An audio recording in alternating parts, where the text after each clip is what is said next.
नमस्कार, आप सभी विद्या प्रेमियों का हमारे यूट्यूब चैनल मधुशाला तथागत संपूर्ण हिंदी साहित्य में स्वागत अभिनंदन है। आप सभी से अनुरोध है कि आप सभी हमारे चैनल को एक बार लाइक, सब्सक्राइब और शेयर ज़रूर कर दें। अभी तक हमने जो पाठ्यक्रम बनाया है, उस पाठ्यक्रम के कड़ी में हमने जो वीडियो बनाया है, उसमें अ, हिंदी भाषा की उत्पत्ति और विकास के संबंध में जो वर्ग और उपवर्ग किया है हमने, उपवर्ग में हम पहुँचे हैं हिंदी भाषा की उत्पत्ति तक। तो हिंदी भाषा की उत्पत्ति हमने बताया किस प्रकार से विभिन्न क्षेत्रीय अपभ्रंशों से इनकी उत्पत्ति हुई है। अब हिंदी भाषा तो उत्पत्ति हो गई, अब इसके बाद आइए हम जो आगे की बात करेंगे जो इसके अंतर्गत हमने बताया कि बोलियों का कई स्तर चलता है। जो भाषा चलती है, तो सबसे ऊपर कुलीन भाषा, उसके नीचे मध्य कुलीन भाषा, उसके नीचे सबसे नीचे अति मलीन या भ्रंश भाषा चलती है। तो जो बोलियाँ रही हैं हिंदी की, हमने पिछली वीडियो में बता दिया है कि किसी ने जैसे ग्रियर्सन ने 8 माना है, डॉक्टर नागेंद्र ने 17 माना है। हुँ, तो सरस्वतीनाथ पांडे की किताब में कुछ और मिलता है, भोलानाथ तिवारी के यहाँ कुछ और में किसी ने 19 माना है, किसी ने 18 माना है। नेपाली को मिला कर के किस प्रकार से यह 18 वो बन जाती है। तो बताने के बाद आइए हम आपको बताने जा रहे हैं कि ये क्षेत्रीय बोलियाँ जो हैं, किन-किन क्षेत्रों में बोली जाती हैं, मैं चार्ट के माध्यम से विस्तार से आपको समझा देता हूँ, क्योंकि इससे 2-4 प्रश्न बनता ही बनता है। इसलिए मैं चार्ट के माध्यम से आप लोगों को समझा देता हूँ कि यह बोलियाँ किन-किन क्षेत्रों में बोली जाती हैं। मैं नक्शा बनाकर बाकायदे विस्तार से समझा देता हूँ। एक बात और कि कुछ लोगों का कमेंट आ रहा है कि आप इम्पोर्टेंट प्रश्न बनाइए, लेकिन हम उनके लिए कहना चाहेंगे, इम्पोर्टेंट प्रश्न मैं बनाऊँगा, ये बात सही है, टीजीटी, पीजीटी उत्तर प्रदेश भी होने वाला है, इसके बाद अदर राज्य होने वाले हैं।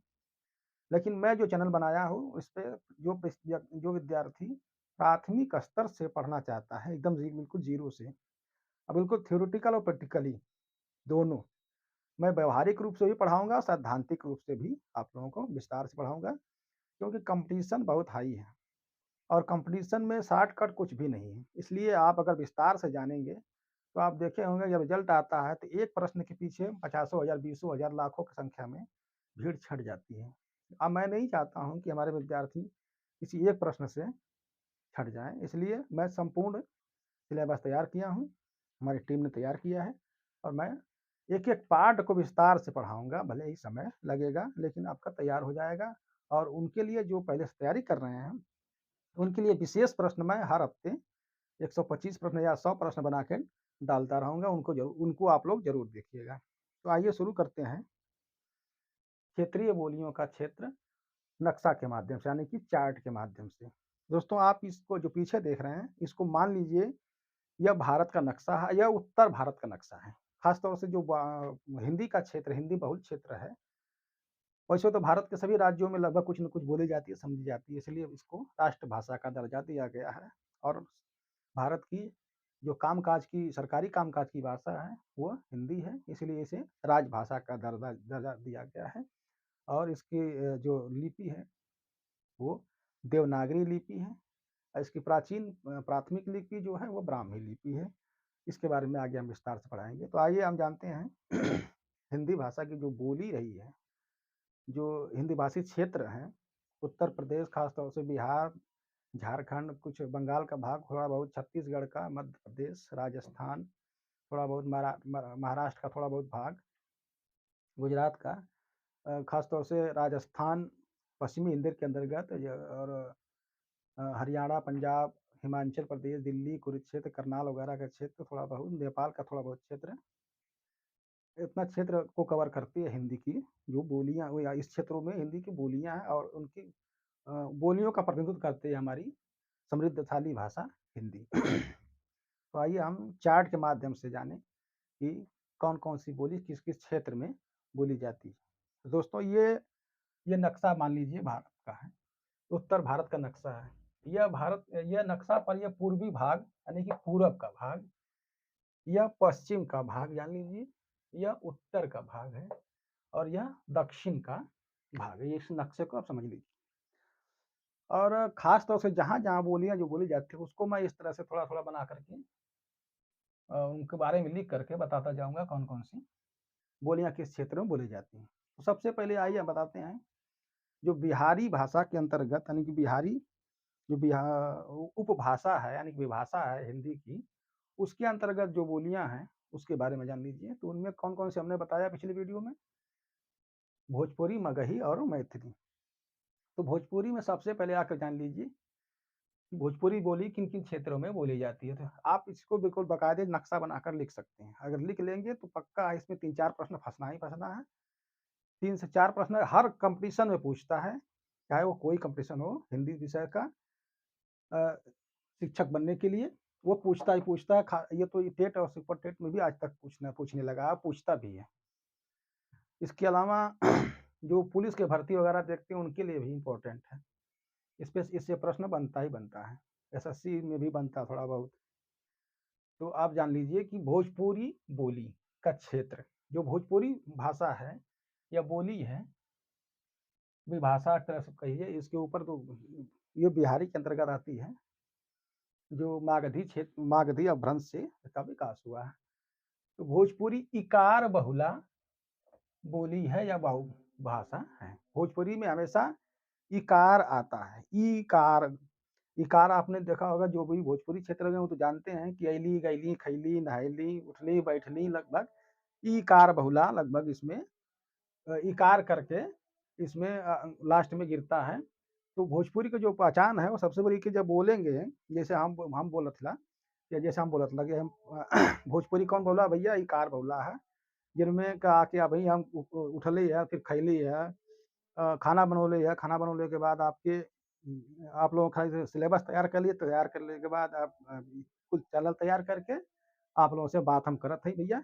हाँ, तो भोजपुरी भाषा या बोली लगभग में जो गिरता है अंत में ली, ली, ई करके, तो इकार बहुला इसलिए यह भोजपुरी का है, इकार बहुला बोली के अंतर्गत आती है। तो दोस्तों आपने देखा कि बिहारी जो उपबोली है या विभाषा है उसके अंतर्गत जो भोजपुरी है, पहला हमने भोजपुरी बताया, हम बता रहे हैं आपको भोजपुरी के बारे में। जो प्रथम है वो भोजपुरी के बारे में बताएं। भोजपुरी बोली का जो क्षेत्र है वो ये क्षेत्र है। इसको आप नोट कर लीजिए, इससे प्रश्न आना ही आना है, इसमें दो राय नहीं है। तो जो बोली है यह किसी भाषा की सबसे निचली इकाई है और खासतौर से भारत में तो कहा जाता है कि कोस कोस पे पानी, चार कोस पे बानी बदले। तो यहाँ बहुत सी इसीलिए भारत को मल्टीपल कहा जाता है। आप जानिए कि आ जाए स्थिति से चलते हैं अपने पे। तो भोजपुरी बोली के अंतर्गत जो भोजपुरी बोली है वो कहाँ वो उसकी विशेषता है, वह इकार बहुला है, जिसमें अइली, गइली, खैली, उठली, बैठली, नहैली की बात करते हैं। और यह कहाँ-कहाँ बोली जाती है भोजपुरी? बस्ती, वो बस्ती जिला है। ये मान लीजिए लगभग भोजपुरी सभी जो बोली जाती है वो लगभग उत्तर प्रदेश के क्षेत्रों में ही बोले जाते हैं, जिनके प्रश्न बनते हैं। अदर जगह अगर बोली जाती है तो कोई बात नहीं, क्योंकि भाषा वैज्ञानिकों ने लगभग इन्हीं को दिया और इन्हीं से लगभग बोली प्रश्न बनते हैं, इससे ज़्यादा प्रश्न बनते नहीं। इसलिए जान लीजिए भोजपुरी बोली बस्ती, गोरखपुर, कुशीनगर, मिर्जापुर, देवरिया, आजमगढ़, जौनपुर, मऊ, शाहाबाद, शाहाबाद, बलिया, वाराणसी, चंदौली, गाजीपुर, इन क्षेत्रों में, लोकल क्षेत्रों में भोजपुरी बोली या भोजपुरी भाषा बोली जाती है। कौन-कौन सा क्षेत्र? बस्ती, गोरखपुर, कुशीनगर। इसको याद कर लीजिए, इससे प्रश्न जरूर आएगा, इस मजाक न करिएगा। कोई भी हो, चाहे पुलिस भर्ती की हो, चाहे टीजीटी पीजीटी के हो, चाहे नेट जेआरएफ, चाहे स्टेट सुपर टेट के हों, इससे प्रश्न आने ही आने हैं। जो भाषा हम पढ़ा रहे हैं, बोली पढ़ा रहे हैं, इन बोलियों का क्षेत्र से। बोलियां तो आपको जानेंगे ही कहाँ-कहाँ से उत्पत्ति हुई है, लेकिन उत्पत्ति के अलावा उसका क्षेत्र कौन-कौन सा है, कहाँ-कहाँ बोली जाती है। अब प्रश्न पूछ देगा इसमें से कि इसमें से कौन सा है जिला है कौन है जिसमें से वो ये भोजपुरी बोली नहीं बोली जाती है। तो मान लीजिए यहाँ का डाल दिया कोई, या 3 ठो इसमें वो डाल दिया, तो आप जानते रहेंगे तो चौथा मार देंगे अपने आप। इसलिए भोजपुरी इकार बहुला है। या बस्ती, गोरखपुर, कुशीनगर, देवरिया, मिर्जापुर, आजमगढ़, जौनपुर, मऊ, शाहाबाद, बलिया, वाराणसी, गाजीपुर और चंदौली में बोली जाती है। और नक्शा पे ध्यान रखिएगा, ये पूर्वी क्षेत्र है या पश्चिमी क्षेत्र है, उत्तरी और दक्षिणी क्षेत्र है। तो ये पूर्वी क्षेत्रों में बोली जाती है। ध्यान रखेगा, वो पूछता है कि भोजपुरी पश्चिमी क्षेत्र में बोली जाती है, पूर्वी क्षेत्र में बोली जाती है, यही प्रश्न बना देगा, या उत्तरी या दक्षिणी। तो भोजपुरी पूर्वी क्षेत्र है। अब तो समझ गए होंगे, कुशी, देवरिया, या इसके बाद नेपाल आ जाता है, यहाँ यहाँ भोजपुरी बोली जाती है। इसमें आपको थोड़ा सा आप बता दे रहे हैं कि जो भोजपुरी बोली बोली जाती है, ये झारखंड के छोटा नागपुर, रांची, पलामू में भी बोली जाती है। मान लीजिए यहाँ हम जोड़ दे रहे हैं, यहाँ ये झारखंड का है छोटा नागपुर, छोटा नागपुर का क्षेत्र, पलामू, रांची। तो यहाँ भी बोली, यह भोजपुरी बोली बोली जाती है। कहाँ कहाँ?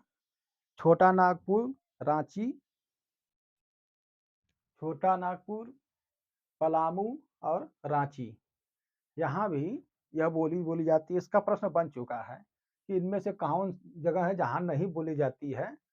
तो उसमें से रांची भी दिया जाता है, तो लोग समझते हैं कि रांची में कुछ और बोली जाती होगी, उरांव, मुंडा वगैरह, खासी वगैरह। तो ऐसी बात नहीं है, वहाँ भोजपुरी बोली जाती है। तो रांची जो झारखंड की राजधानी है, वहाँ भी ये भोजपुरी ही बोली जाती है। पलामू में बोली जाती है भोजपुरी। छोटा नागपुर का जो क्षेत्र है, उसे रूर क्षेत्र कहा जाता है, वो उस भी बोली बोली जाती है। तो भोजपुरी बोली कहाँ कहाँ? छोटा नागपुर, पलामू, रांची, गाजीपुर, चंदौली, वाराणसी, मऊ, शाहाबाद, आजमगढ़, जौनपुर, मिर्जापुर, देवरिया, गोरखपुर, बस्ती, कुशीनगर। छोटा नागपुर, पलामू और रांची इसलिए डाल रहा हूँ क्योंकि ये प्रश्न जरूर डालेगा, और डालता ही डालता है। इससे कंफ्यूजन होता है कि लगभग उत्तर प्रदेश में भोजपुरी बोली जाती है, लेकिन नहीं, ऐसा नहीं है, यहाँ भी बोलियाँ बोली जाती हैं। इसलिए आप उसको जरूर रखिएगा, छोटा नागपुर, पलामू और रांची। ठीक है, यहाँ भी ये प्रश्न बना चुका है, इस प्रश्न को लेकर के कई बार कंफ्यूजन हो चुका है। तो इसको ध्यान रखिएगा। तो भोजपुरी भाषा को हमने बता दिया, भोजपुरी बोली या भाषा को, विभाषा को बता दिया हमने। अब आइए अब चलते हैं मगही की तरफ। दूसरे नंबर पे क्या है? मगही। मगही का क्षेत्र, मगहर का क्षेत्र जानते हो, मगह क्षेत्र जो रहा है, ये बिहार में, खासतौर से बिहार में ही लगभग बोली जाती है। और छिटपुट बोली जाती होती अलग बात है। बिहार में ही बोली जाती है। हाँ, तो जो मगही का क्षेत्र रहा है उसके बारे में आइए जान लेते हैं, कौन कौन सा मगही का क्षेत्र है। मगही का जो क्षेत्र है, पटना, मुंगेर, गया।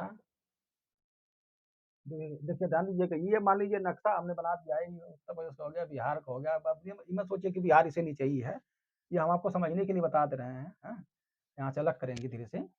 तो ध्यान रखिएगा कि क्या नाम है कि अब ना होगा कि ना बिहार इसके उत्तर प्रदेश के जस्ट नीचे बिहार कैसे आ गया। तो बिहार की बात नहीं, हम समझने के लिए चार्ट बनाए हैं। इस चार्ट के माध्यम से आपको समझा रहे हैं, इसलिए कि ताकि आपको कन्फर्म हो जाए, कहीं कन्फ्यूजन न रहे। इसलिए आइए जानते हैं। पटना, मुंगेर, गया, पलामू, हजारीबाग, भागलपुर, पलामू, हजारीबाग, भागलपुर। ये जो क्षेत्र है मगही का क्षेत्र है, मगही बोली की क्षेत्र है। पटना, मुंगेर, गया, पलामू, हजारीबाग, भागलपुर। इन इन क्षेत्रों में मगही बोली बोली जाती है। मान लीजिए बिहार का ही क्षेत्र है, नक्शा के माध्यम से। तो जो मगही का क्षेत्र है वो पटना, मुंगेर, याद रखिएगा, पटना, में बोली जाती है मगही, मुंगेर में बोली जाती है, पूछा था कि पटना में कौन सी बोली बोली जाती है, तो ध्यान रखिएगा मगही में, मगही जो बोली जाती है वो पटना में कौन सी बोली जाती है, मगही बोली जाती है। मगही जो बोली जाती है वो पटना में बोली जाती है, मुंगेर में बोली जाती है, गया, पलामू, हजारीबाग, भागलपुर। जो भागलपुर में बोली जाती है इसे अंगिका भी कहा जाता है, अंगिका बोली, क्योंकि अंग प्रदेश रहा है इसलिए यही। तो यह भागलपुर को अंगिका बोली के नाम से भी इंगित किया जाता है। तो ध्यान रखिए हमने जो बिहारी जो कि मागधी के अंतर्गत मागधी अपभ्रंश से निकली बिहारी उपभाषा या विभाषा बिहारी के अंतर्गत जो बोलियां हैं उनमें पहला आपको बताया भोजपुरी, दूसरा मगही। मगही के अंतर्गत जो बोली के अंतर्गत जो क्षेत्र हैं बोलियों का क्षेत्र है, जो मगही जहाँ जहाँ बोली जाती है उनमें पटना, मुंगेर, गया, पलामू, हजारीबाग, भागलपुर। जो भागलपुर में बोली जाती है उसे अंगिका बोली के नाम से भी जाना जाता है। अब आइए जानते हैं मैथिली बोली। हाँ, तो थोड़ा छोटा बना दें ताकि हमारे नक्शा आ जाए इसके अंतर्गत। अब तीसरा है मैथिली। बिहारी के अंतर्गत उपभाषा के अंतर्गत जो मैथिली बोली है वो तीसरे नंबर पे आती है। तीसरा नंबर क्या नंबर अपने जो भी का है समझने के लिए है। तो मैथिली का जो क्षेत्र है इसको जान लीजिए। जो मैथिली बोली जाती है वो दरभंगा, दरभंगा का क्षेत्र, मुजफ्फरपुर, पूर्णिया, मुजफ्फरपुर और पूर्णिया। जो मैथिली का क्षेत्र है वो मैथिली बोली का क्षेत्र है वो दरभंगा, मुजफ्फरपुर और पूर्णिया है। तो इन क्षेत्र, ये बिहार का ही मान लीजिए, यह है मान लीजिए सटा हुआ होगा इसी से।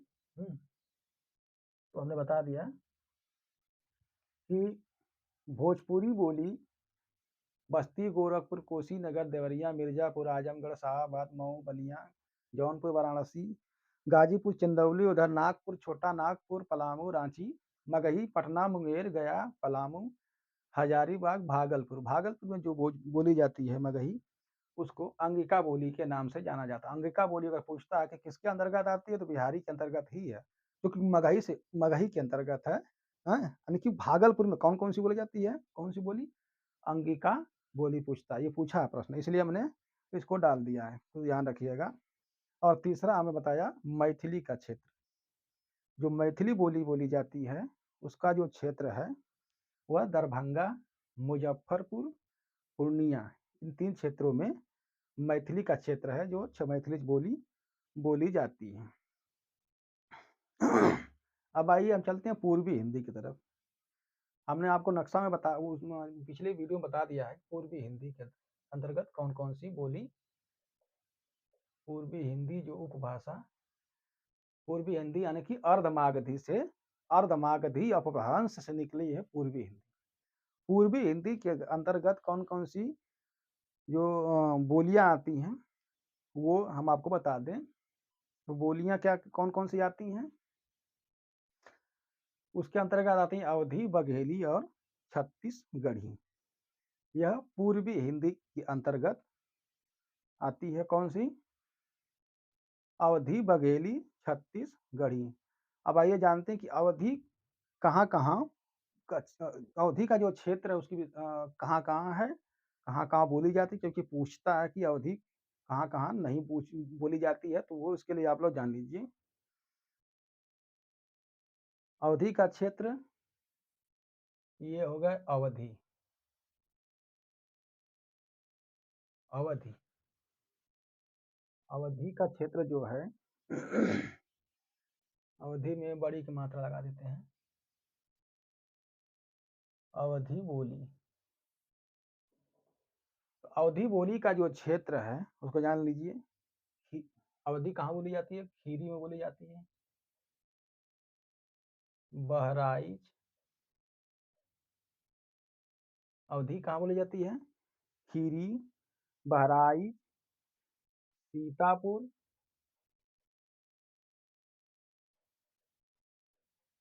बाराबंकी।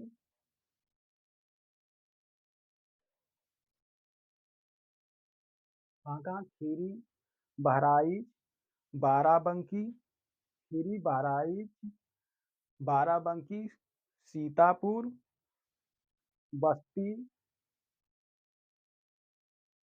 बस्ती, उन्नाव, लखनऊ का क्षेत्र। कहाँ कहाँ? खीरी, बहराइच, बस्ती, सीतापुर, बाराबंकी, बस्ती, उन्नाव, लखनऊ और उसके आगे है गोंडा, फैजाबाद, फतेहपुर। गोंडा, फैजाबाद, फतेहपुर। कहाँ कहाँ?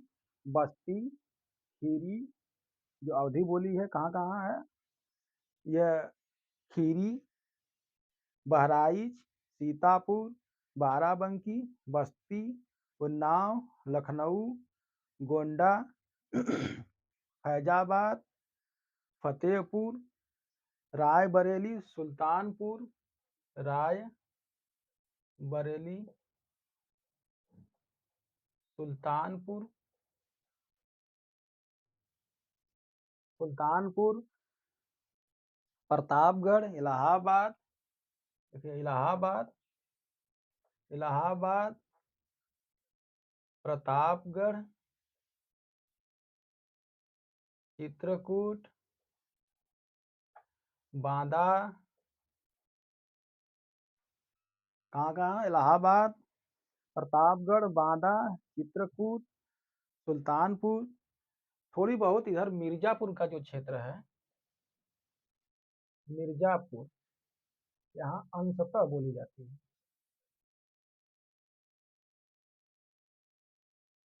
और ये अवधि के बारे में हमने बताया कि अवधि का जो क्षेत्र है वो कहाँ कहाँ है। तो याद कर लीजिए कि अवधि जो बोली बोली जाती है वो कहाँ कहाँ बोली जाती है? बस्ती, याद कर लीजिएगा। अब देखिए उसको हमने बना दिया, लगभग ये है उत्तर प्रदेश में ही है जो कि बोली जाती है। तो हमने ये बना दिया इस तरह से नक्शा, ठीक है।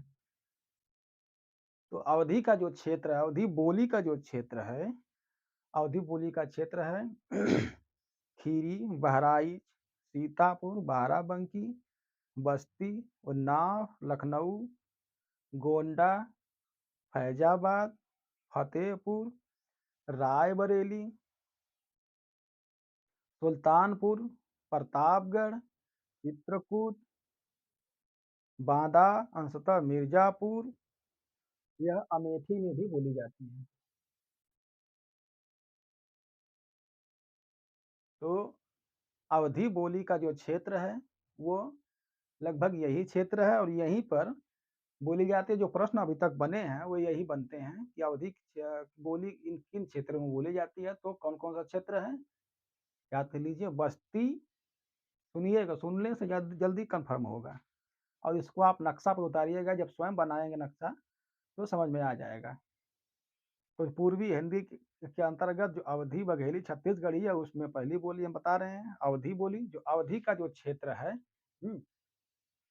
वो किन लोकल क्षेत्र में बोली जाती है? बस्ती में, खीरी, बहराइच, सीतापुर यानी खीरी, बहराइच, सीतापुर, बाराबंकी, बस्ती, उन्नाव, लखनऊ, गोंडा, फैजाबाद, फतेहपुर, रायबरेली, अमेठी, सुल्तानपुर, प्रतापगढ़, बांदा, चित्रकूट, थोड़ा बहुत मिर्जापुर में भी बोली जाती है। अब अवधि की जो विशेषता है,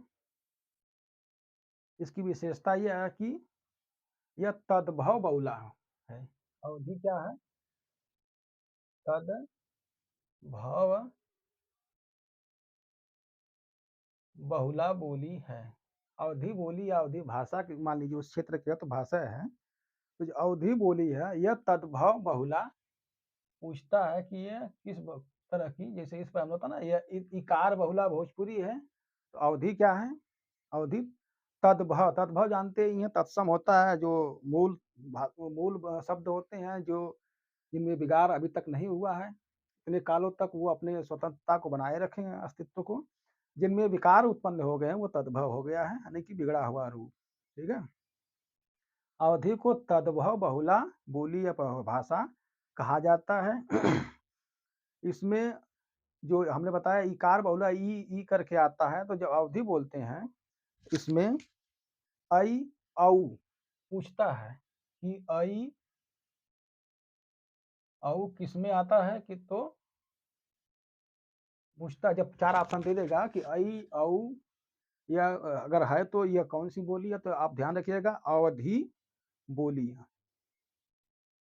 हाँ, तो ऐ औ लास्ट में क्या गिरेंगे, वाह, या तो वाह, ऐ औ वाह अगर आता है तो ध्यान रखिएगा कि यह अवधि बोली की विशेषता है। हाँ, इसकी है अवधि की विशेषता है कि इसमें लास्ट में क्या गिरता है, ऐ औ या वा का प्रयोग होता है, जब बोलते हैं तो गई आऊ, उस मतलब थोड़ी सी दब जाती है भाषा, बोली जो है बल दब जाती है बोलते समय, तो ऐ औ और इसमें वा का प्रयोग होता है। कि अवधि की सबसे बड़ी पहचान है इसमें ड़ और ने, यह दो वर्णों का प्रयोग बिल्कुल नहीं मिलता है। अवधि में ड़ और ने का प्रयोग नहीं मिलता है, यह भी प्रश्न बना है अभी तक, इसमें से विशेषता क्या है, तो एक विशेषता इसमें यह है कि इसमें ऐ औ और वा का ही प्रयोग होता है लास्ट में। अवधि की विशेषता है यह तद्भव बहुला है, प्रश्न पूछता है किस तरह की बहुला बोली है, तो अवधि तद्भव बहुला है यह, इसमें जो लास्ट में गिरता बोलते समय ऐ औ वा का प्रयोग सबसे ज्यादा होता है। इसकी एक और विशेषता है, इसमें ड़ और ने का प्रयोग नहीं होता है, इन दो वर्णों का प्रयोग नहीं होता है, ध्यान रखिएगा। इसकी विशेषता क्या है कि यह तद्भव बहुला है, यह ऐ औ और वा का प्रयोग इसमें सबसे ज्यादा होता है, इसमें ड़ और ने का प्रयोग नहीं होता है। अवधि को एक दूसरे के नाम से जानते हैं, क्या, वैसवाड़ी, वैसवाड़ी अवधि को वैसवाड़ी बोली के नाम से जाना जाता है। अवधि क्या है, इकार बहुला है, अवधि का दूसरा नाम क्या है, वैसवाड़ी बोली। अवधि या वैसवाड़ी, या हम लिख दे रहे हैं अवधि या वैसवाड़ी दोनों है इसमें। तो अवधि बोली की विशेषता है तद्भव बहुला है, इसमें ऐ औ और वा का प्रयोग होता है सबसे ज्यादा, लास्ट में यही गिरता है, यह तद्भव बहुला है, यह बिगड़ा हुआ रूप है, इसमें कभी जो शब्द हैं तत्सम के नहीं मिलते लगभग लगभग, इसमें ड़ और ने का प्रयोग बिल्कुल नहीं होता है, इसे वैसवाड़ी के नाम से जाना जाता है। यह उदासीन आकार बहुला है, जान लीजिए, अगर पूछता है कि यह किस प्रकार की बोली है, तो यह एक उदासीन आकार बहुला है। आ वाह हमने बताया ना, ऐ औ के बाद वाह सबसे ज्यादा पढ़ी, इसलिए आ करके गिरेगा लास्ट में, तो यह हुआ उदासीन आकार बहुला है। उदासीन, ध्यान दीजिए इसकी विशेषता क्या है अवधि की, यह उदासीन आकार बहुला है।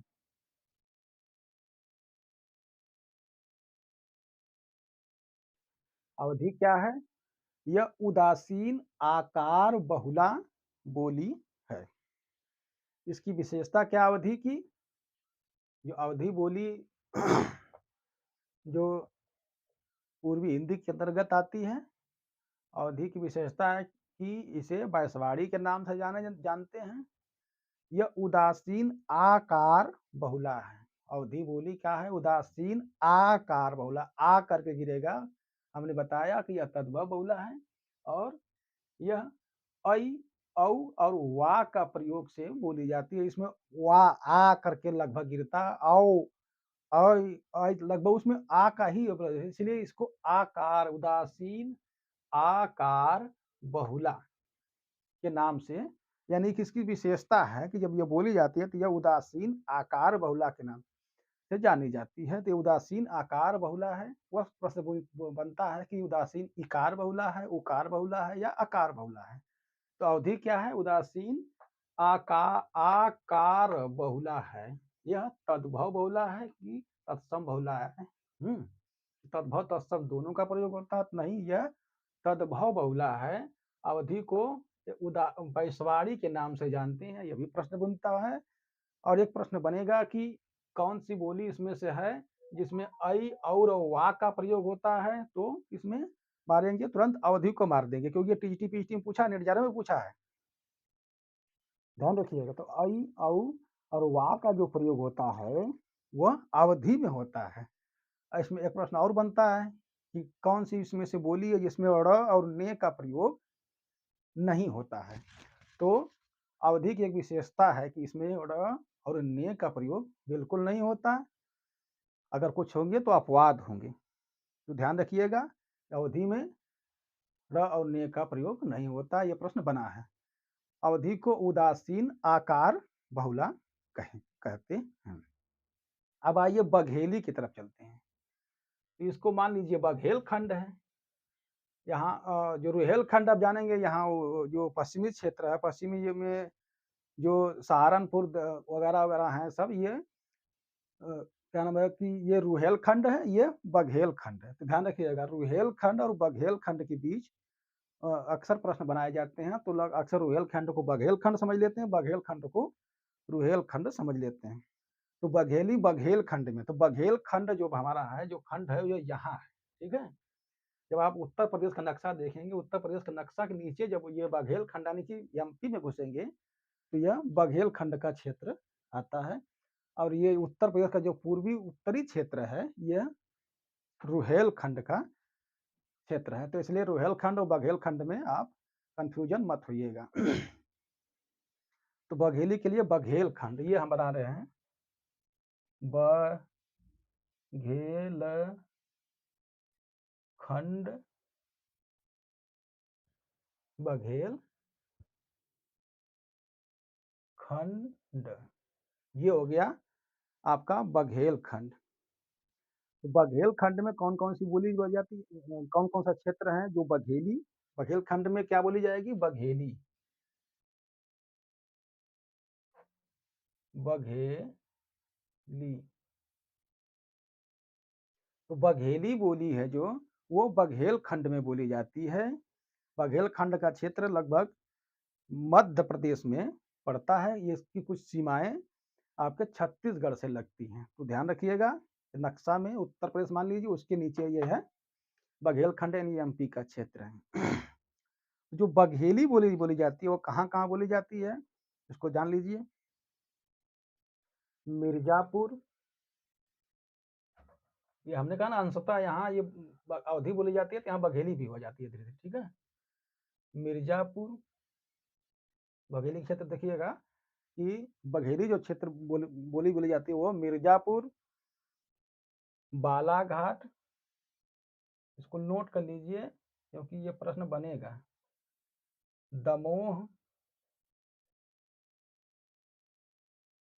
कहाँ कहाँ? मिर्जापुर, बालाघाट, दमोह, सतना, रीवा,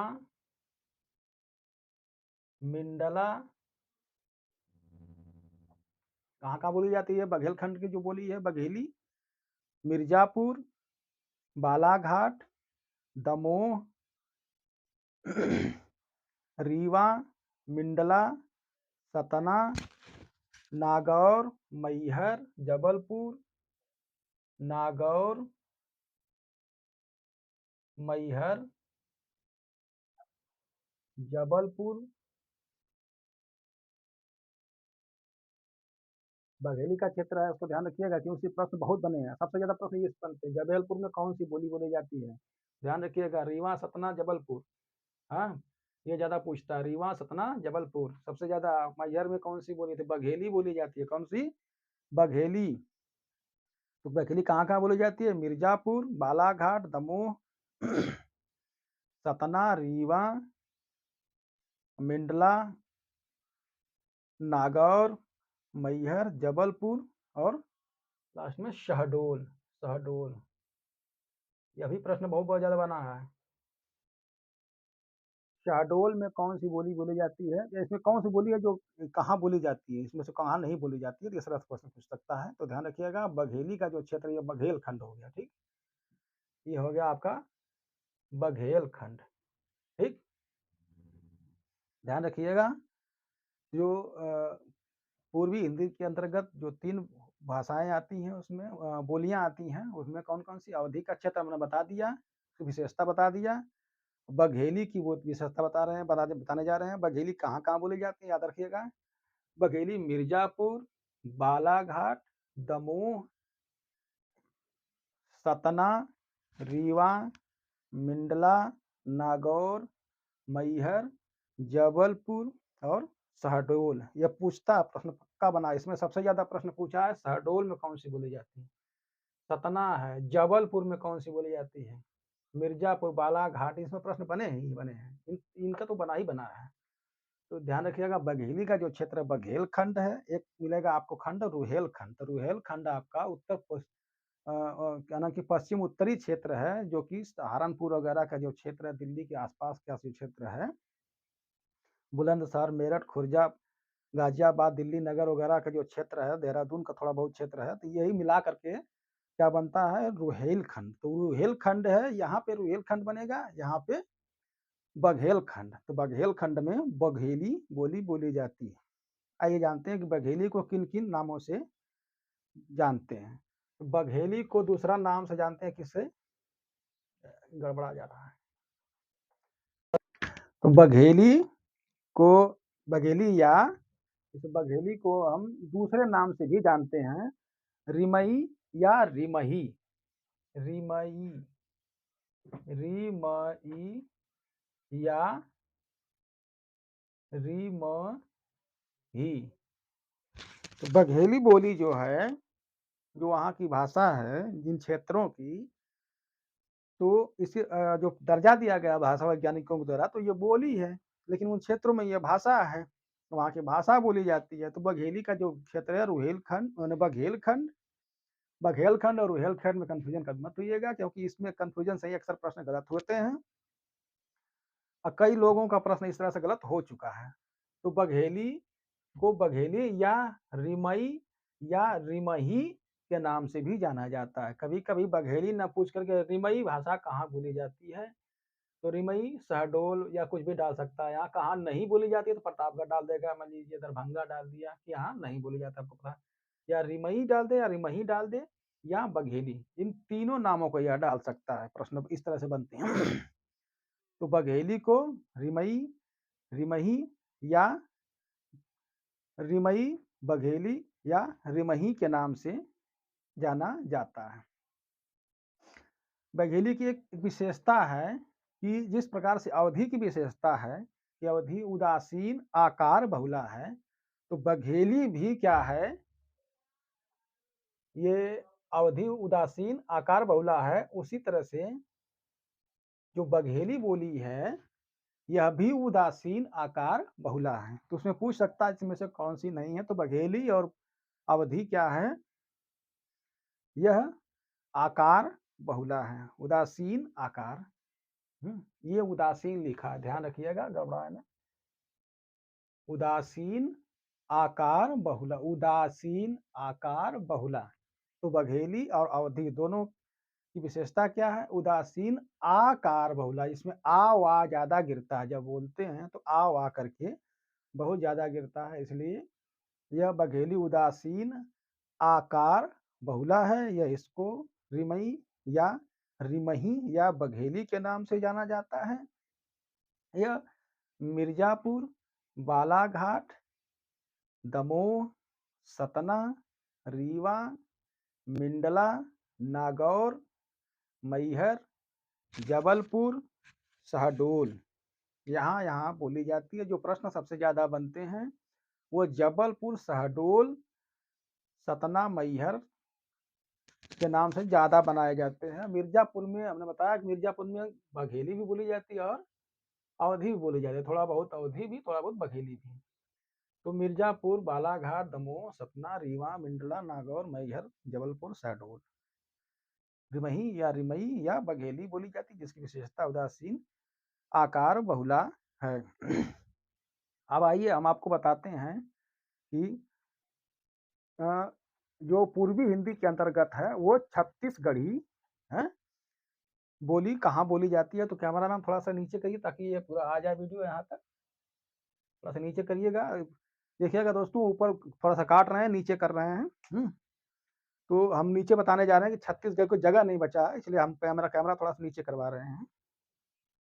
तो आइए जानते हैं छत्तीसगढ़ी बोली, जो कि पूर्वी की ही एक बोली है, छत्तीसगढ़ी। तो छत्तीसगढ़ गढ़ी जो बोली है वो किन किन क्षेत्रों में बोली जाती है उसके बारे में जान लीजिए। तो पहले हम मान लीजिए यही बना लेते हैं, छत्तीसगढ़ यही है लगभग, ठीक है। यहाँ तक आ जा रहा है ना? हाँ, चलिए हम अब लिखने के बाद हम कर देंगे यहाँ तक। पहले हम इसको बता दें, छत्तीसगढ़ी में कौन कौन से जिले हैं जहाँ पर छत्तीसगढ़ी बोली जाती है। उसके अलावा यानी कि ये पूर्वी हिंदी बोली जाती है, पूर्वी हिंदी के अंतर्गत छत्तीसगढ़ी जो बोली है वो कहाँ कहाँ बोली जाती है। तो छत्तीसगढ़ी जो है कांकेर, सरगुजा, जो छत्तीसगढ़ी है छत्तीसगढ़ के कांकेर, सरगुजा, कौरिया, बिलासपुर, कौरिया, साफ दिख रहा है ना? बिलासपुर,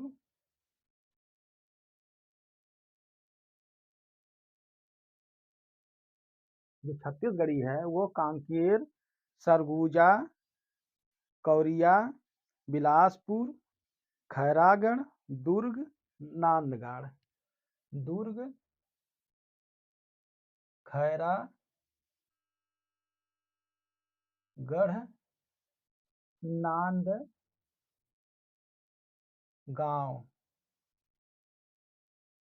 तो जो छत्तीसगढ़ी बोली है वह छत्तीसगढ़ के इन इन जिलों में, इन इन क्षेत्रों में, जो लोकल क्षेत्र हैं वहाँ वहाँ यह छत्तीसगढ़ी बोली बोली जाती है। तीसरा कौन है, हमने बताया कि यह दक्षिण का भाग हम यहाँ लिख दे रहे हैं, आ रहा है ना?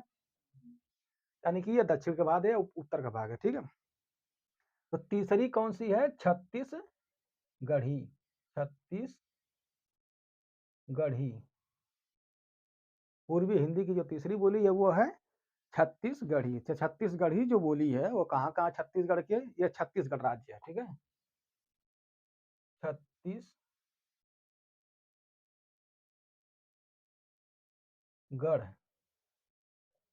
ठीक है। ये पूरा छत्तीसगढ़ का क्षेत्र है। छत्तीस ये यूपी का क्षेत्र है। देखिए यहाँ जान लीजिए उत्तर प्रदेश का है ना, यह बिहार का है, बिहार, ये भी वही है, बिहार का ही है, बिहार। इस तरह से यह छत्तीसगढ़ी, या जिस तरह हमने बताया ना बघेलखंड, ये उत्तर प्रदेश का क्षेत्र है, तो यूपी, ध्यान रखिएगा। तो यूपी में यह है, ये रुहेलखंड यानी कि यह एमपी, एमपी का क्षेत्र है, इस तरह से ध्यान दीजिए। यह छत्तीसगढ़ी छत्तीसगढ़ में बोली जाती है। जो लोकल क्षेत्र है वो कांकेर में बोली जाती है छत्तीसगढ़ी, कौरिया में बोली जाती है, सरगुजा में बोली जाती है, बिलासपुर, खैरागढ़, नांदगढ़, ठीक है, नांदगढ़, खैरागढ़, दुर्ग, बिलासपुर, सरगुजा, कांकेर और कौरिया यह क्षेत्र है जहाँ छत्तीसगढ़ी बोली छत्तीसगढ़ के राज्य में इन लोकल क्षेत्रों में बोली जाती है। अब जानिए इसकी विशेषता क्या है? इसमें पूछ सकता है कि छत्तीसगढ़ का दूसरा नाम क्या है, या दूसरे नाम से पूछ सकता है कि यह बोली कहाँ पे है, तो इसके लिए छत्तीसगढ़ी को खलटाही के नाम से जाना जाता है। क्या? खलटाही। छत्तीसगढ़ी या खलटाही के नाम से जाना जाता है। छत्तीसगढ़ी को खलटाही भी कहते हैं, ठीक है? कहीं अगर पूछता है कि खलटाही कौन सी है, तो यही छत्तीसगढ़ है। खलटाही कहाँ बोली जाती है? कहाँ? दुर्ग दुर्ग, खैरागढ़, नांदगढ़, बिलासपुर, सरगुजा, कांकेर, गौरिया। तो कांकेर, गौरिया, सरगुजा, बिलासपुर छत्तीसगढ़ के जिले हैं, जो दुर्ग, खैरागढ़, नांदगांव, इसमें छत्तीसगढ़ी या खलटाही बोली बोली जाती है। इससे एक तीसरे नाम और है जो नाम जानी जाती है, लौरिया के नाम से जानी जाती है, या लौरिया।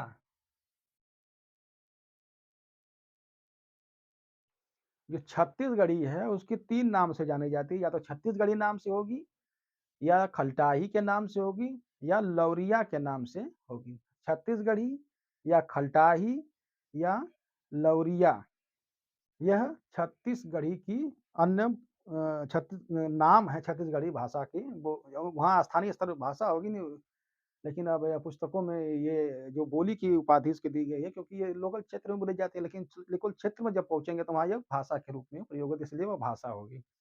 तो छत्तीसगढ़ी को छत्तीसगढ़ी, खलटाही या लौरिया के नाम से जाना जाता है, जो कि कांकेर, कौरिया, सरगुजा, बिलासपुर, दुर्ग, खैरागढ़ और नांदगांव में छत्तीसगढ़ी बोली जाती है।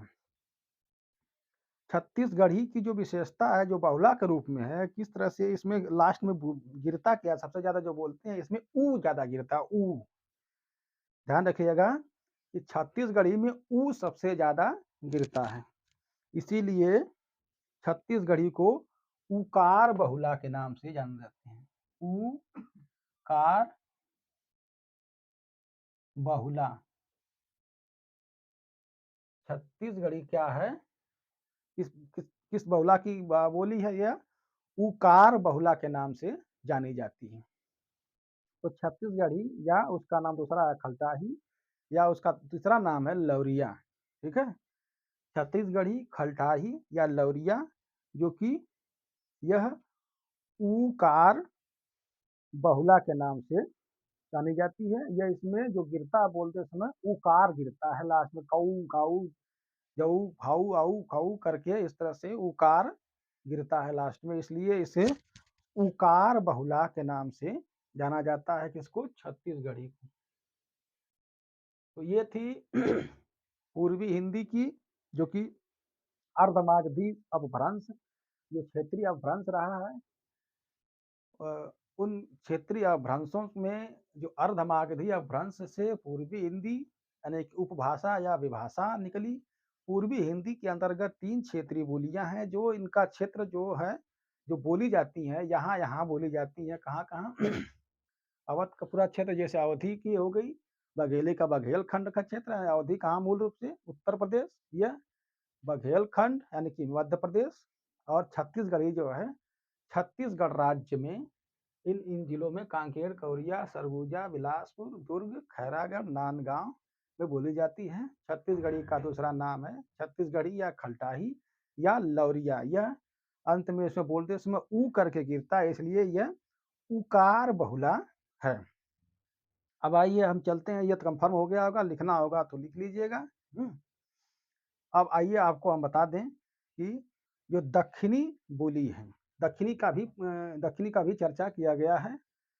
कोई कोई लेखक दक्षिणी को भी चर्चा करके उसको 19 बना दिए हैं, इसलिए हम जो संख्या उसकी बोली की 18 है, कहीं 17 है, कहीं 19 है, कहीं 8 है, तो ये इसी कारण है। तो किसी ने दक्षिणी को महत्व दिया, किसी ने दक्षिणी को महत्व नहीं दिया है। दक्षिणी सौसेनी या भ्रंश में ही जबकि महत्व दिया गया है दक्षिणी को।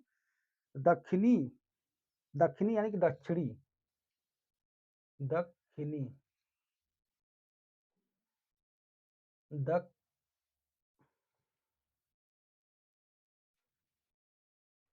दक्षिणी बोली, दक्षिणी, आधा क रहेगा, आधा क रहेगा ये। दक्षिणी नीचे चली गई है, वो लिखे ना जा रहा। दक्षिणी बोली, ये दक्षिणी बोली है या दक्षिण में जो बोली जाती है उसे दक्षिणी बोली के नाम से जाना गया। तो जो दक्षिणी क्षेत्र है, एमपी के और नीचे तक जाएंगे, अंदर तक और घुसेंगे, तो दक्षिणी चाहेंगे तो दक्षिणी की जो विशेषता है वह है आकार बहुला। दक्षिणी क्या है, इसमें आ ज्यादा गिरता है, इसलिए आकार, आकार, यह दक्षिण का क्षेत्र है तो यहाँ दक्षिणी बोली जाती है बोली, इसलिए दक्षिणी बोली आकार बहुला है। इसकी विशेषता है कि यह आकार बहुला के रूप में जानी जाती है। ये हमने अभी तक जाना पूर्वी हिंदी का के अंतर्गत अवधी, बघेली और छत्तीसगढ़ी और दक्षिणी बोली। अब आइए आगे चलते हैं।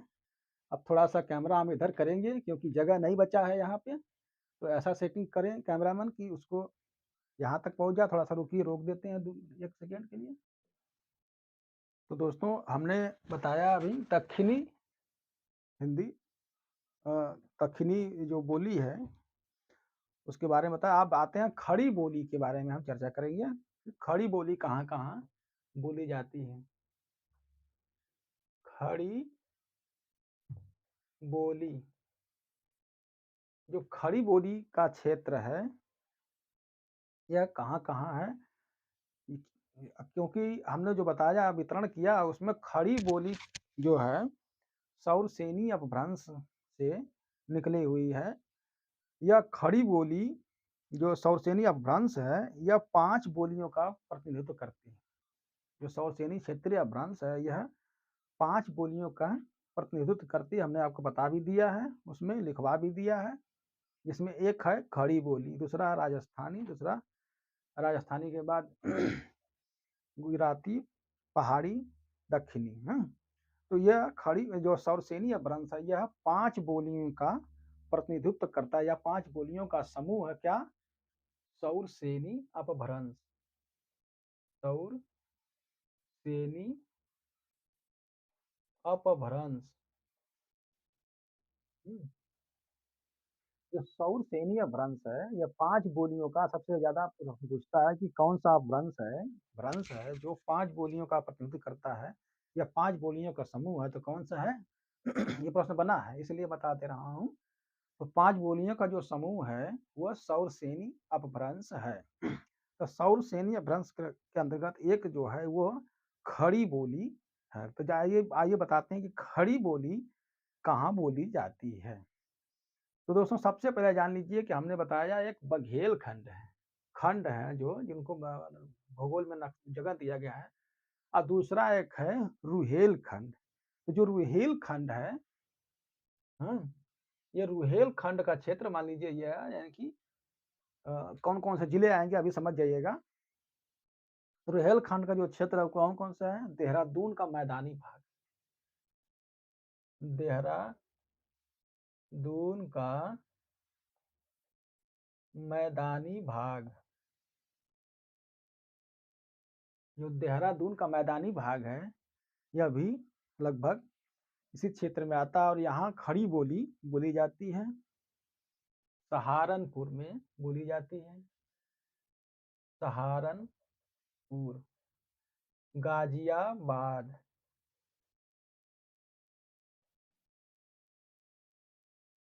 सहारनपुर, गाजियाबाद, मुजफ्फरनगर,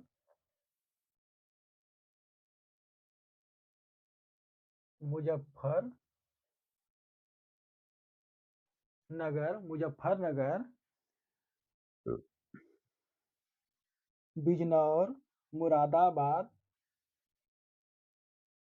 बिजनौर, मुरादाबाद, कहाँ का, देहरादून का कुछ मैदानी भाग, सहारनपुर, गाजियाबाद, मुजफ्फरनगर, बिजनौर, मुरादाबाद रामपुर, इधर जब एकदम पश्चिम की तरफ जाएँगे, तो यहाँ दिल्ली नगर का क्षेत्र जो है, दिल्ली नगर, जो दिल्ली नगर का क्षेत्र है, यहाँ खड़ी बोली बोली जाती है। इधर नीचे है रामपुर, उसके बाद बुलंदशहर, मेरठ, खुर्जा। बुलंदशहर, मेरठ और खुर्जा, जो ये क्षेत्र हैं, ये रोहिल ये बघेलखंड का होगा, ये रोहिल खंड का क्षेत्र है। तो याद रखिएगा, रो ही ल खंड, ये रोहिल खंड का क्षेत्र देखिएगा, रोहिल खंड, याद रखिएगा। यह क्षेत्र आ गया आपका जो खड़ी बोली का जो क्षेत्र है, हमने बना दिया नक्शा, लगभग यही रहेगा। हाँ, यह सारे जिले, यह देहरादून यानी कि कुछ चला गया है, क्या नाम है कि देहरादून यानी कि जो ऊपर का राज्य है इसमें चला गया है, और यह उत्तर प्रदेश का क्षेत्र है। ज्यादातर उत्तर प्रदेश के क्षेत्र में ही, हाँ, बोली जाती है। तो कुछ थोड़ा बहुत देहरादून का जो मैदानी भाग है, वहाँ पर यह खड़ी बोली बोली जाती है। और खड़ी बोली की विशेषता है कि यह 5 बोलियों में एक है खड़ी बोली, जो कि सौरसेनी अपभ्रंश से निकली है, जो क्षेत्रीय अपभ्रंश रहा है, प्राकृत से निकली। सौरसेनी अपभ्रंश जो रहा है वह पश्चिमी हिंदी, उसमें जो पश्चिमी हिंदी है, पश्चिमी हिंदी जो रही है पश्चिमी हिंदी, वो पश्चिमी हिंदी 5 बोलियों का समूह है। तो 5 बोलियों का समूह पश्चिमी हिंदी के अंतर्गत आती है, जिसमें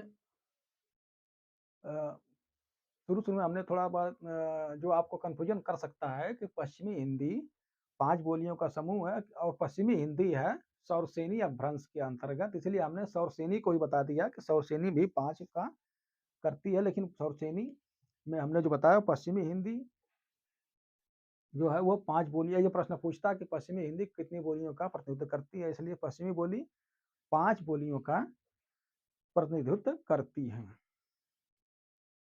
अब खड़ी बोली की विशेषता समझ लीजिए, खड़ी बोली की विशेषता क्या है। जो खड़ी बोली की विशेषता है, इसमें सबसे ज्यादा ड़ का प्रयोग होता है। इस खड़ी बोली में सबसे ज्यादा ड़ का प्रयोग होता है।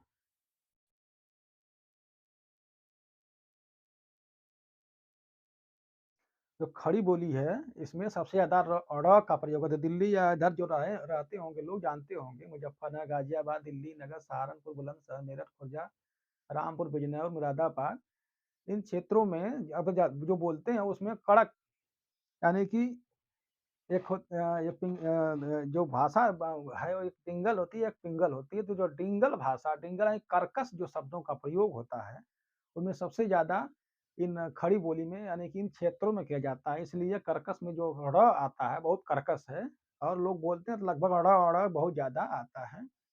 इसलिए अड़ का प्रयोग, अड़ा का प्रयोग खड़ी बोली में सबसे ज्यादा होता है। इन क्षेत्रों में सबसे ज्यादा अड़ का प्रयोग। अब पूछता है कि अड़ का प्रयोग सबसे ज्यादा कहाँ होता है, रोहिलखंड की बघेलखंड। तो याद रखिएगा, रोहिलखंड क्षेत्र में अड़ का प्रयोग ज्यादा होता है। इसमें किसमें अड़ का प्रयोग होता है, खड़ी बोली में होता है। और खड़ी बोली में जो बोली जाती है, इधर के क्षेत्र बोली जाती है, उसमें सबसे ज्यादा अड़ का प्रयोग होता है। खड़ी बोली आकार बहुला है, ध्यान रखिएगा। इसकी विशेषता क्या है खड़ी बोली की, यह आकार आकार बहुला है।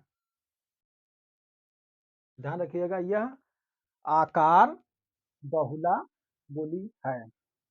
ये आकार लिखा, थोड़ा सा किस लिख दे रहे हैं, है? इसको आकार,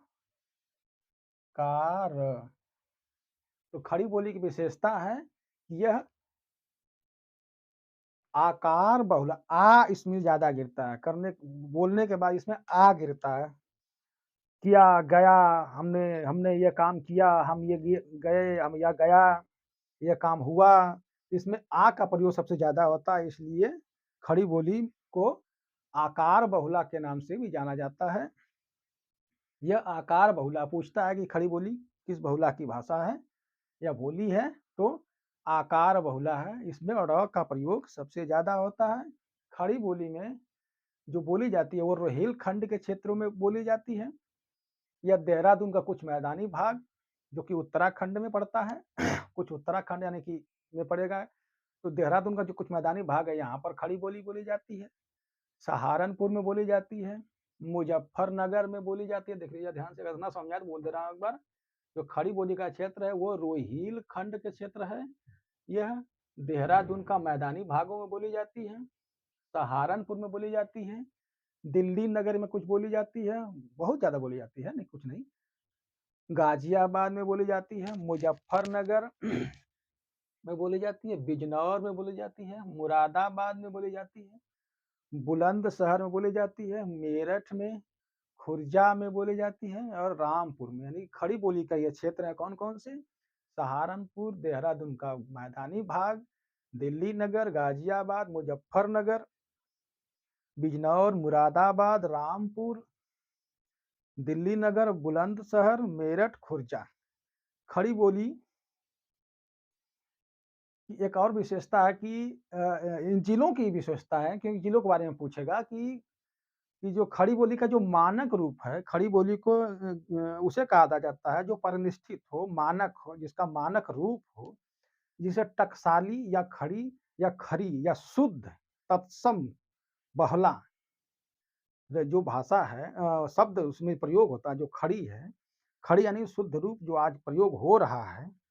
इस जो खड़ी बोली में की जो जो बोली जाती है, शुद्ध रूप से जो सबसे शुद्ध बोली जाती है, जो खड़ी बोली जाती है, जिसको परिनिष्ठित या मानक या टकसाली कहा जाता है, शुद्ध रूप जिसका खड़ी बोली का सबसे शुद्ध रूप जो बोली जाती है, वो किन-किन जिलों में बोली जाती है, ये जान लीजिए। क्योंकि यही बोली इसी जगह की जो बोली है, वह खड़ी बोली कही जाती है। बाकी कहीं न कहीं कुछ न कुछ प्रयोग, कहीं पंजाबी का प्रभाव है, तो कहीं हरियाणवी का प्रभाव है, कहीं में ड़ ज़्यादा प्रयोग होता है। लेकिन खड़ी बोली का सबसे शुद्ध रूप जो सबसे ज़्यादा जिन जिलों में बोला जाता है, वो कौन-कौन से जिले हैं? बुलंदशहर, मेरठ और खुर्जा। इन 3 जिले हैं, जहाँ भाषा वैज्ञानिकों ने इन 3 जिलों में जो बोली जाती है बोली, वो खड़ी बोली है। इसी खड़ी बोली को मानक आदर्श माना है। आदर्श खड़ी बोली। तो बुलंदशहर, हाँ, बुलंदशहर, मेरठ और खुर्जा। इन 3 जिलों में जो बोली बोली जाती है, इसे ही मानक आदर्श खड़ी बोली माना गया है। हुँ। इस खड़ी बोली का जो मानक आदर्श है, वो 3 जिलों की खड़ी बोली है। यह मानक आदर्श है। तो कौन-कौन से हैं? बुलंदशहर, ये प्रश्न बना है कि कहाँ की जो बोली है, उसे शुद्ध रूप से परिमार्जित या परिनिष्ठित या शुद्ध सुसंस्कृत या मानक या टकसाली खड़ी बोली माना गया है। तो कौन-कौन से ये प्रश्न बना है? याद रखिएगा, बुलंदशहर, मेरठ और खुर्जा। बुलंदशहर, मेरठ और खुर्जा जो यहाँ बोली जाती है, यही की बोली को शुद्ध रूप या मानक रूप या आदर्श माना गया है। अब आइए, अ, जो सौरसेनी अपभ्रंश में जो 5 बोलियों का समूह, उसमें एक हरियाणवी है। जो पश्चिमी है वो तो 5 बोलियाँ, जो पश्चिमी बोली तो हमने बता दिया 5 बोलियों का समूह, पश्चिमी बोली।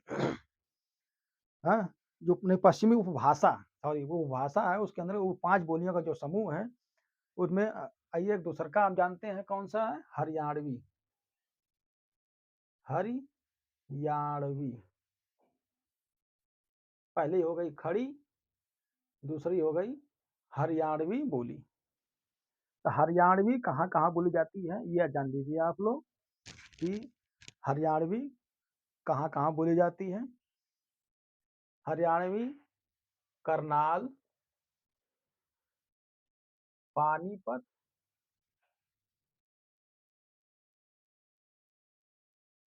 हरियाणवी जो बोली जाती है करनाल में बोली जाती है, पानीपत में बोली जाती है, और तीसरा जो बोली जाती है वह सोनीपत में बोली जाती है।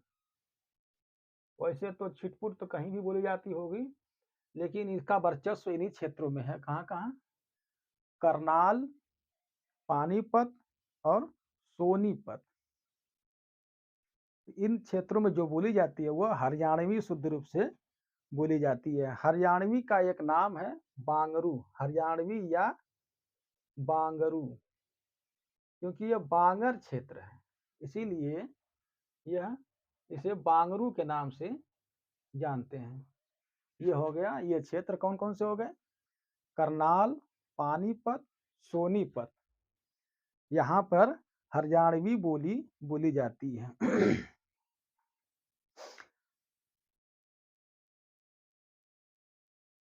इसकी एक और विशेषता है, यह खड़ी बोली जो है अहिरवाटी और पंजाबी मारवाड़ी से घिरी हुई है। हरियाणवी कौन कौन सी किससे घिरी हुई है? तो यह अहिरवाटी, पंजाबी और मारवाड़ी से, अहिरवाटी, अहिरवाटी, पंजाबी और मारवाड़ी, मारवाड़ के क्षेत्र की जो बात है, पंजाब पंजाब की अहिरवाटी, अहिरवाटी अहिरवाट का क्षेत्र जो है वो है। तो यह जो खड़ी बोली है, खड़ी बोली नहीं, खड़ी बोली नहीं, सॉरी, ये हरियाणवी या बांगरू है, यह अहिरवाटी, पंजाबी और मारवाड़ी से घिरी हुई है, से घिरी है। ये विशेषता है, इस हरियाणवी की विशेषता है कि यह, ध्यान रखिएगा कि यह करनाल, पानीपत, सोनीपत में बोली जाती है। हरियाणवी या बांगरू इसे कहते हैं। यह अहिरवाटी, पंजाबी बोली और मारवाड़ी बोली से घिरी हुई है, चारों तरफ से घिरी हुई है। इसमें कुछ खिचड़ी है, मिला जुला रूप है। यह सबका रूप लगभग डिंगल का ही प्रयोग, क्योंकि पिंगल का प्रयोग नहीं हो सकता इसमें, क्योंकि इसमें कर्कश वर्णों का ज्यादा से ज्यादा प्रयोग होता है। इसी के बारे में कुछ और विशेषताएं हैं। यह उत्तरी सौरसेनी अपभ्रंश से इसकी उत्पत्ति हुई है। उत्तरी सौरसेनी भ्रंश से। देखिए इसकी विशेषताएं तो बहुत बड़ा, अगर पढ़ेंगे तो बहुत विशाल इसका है। जो जो प्रश्न बनता है हम उसी के अनुसार सिलेबस तैयार किए हैं।